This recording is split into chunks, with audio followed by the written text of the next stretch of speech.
Talo ta mahalaga ang pagdangog.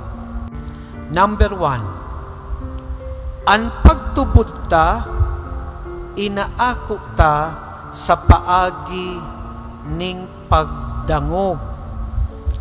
Ang pagtubod ipinagrurukyaw, asin inaako sa paagi ning pagdangog.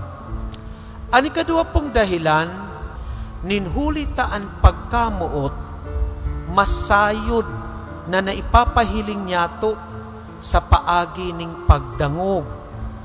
Ang tao po na namumuot, pirming nagdadangog. Ikatulo, ang pagdangog, nagtatao ning paglaom.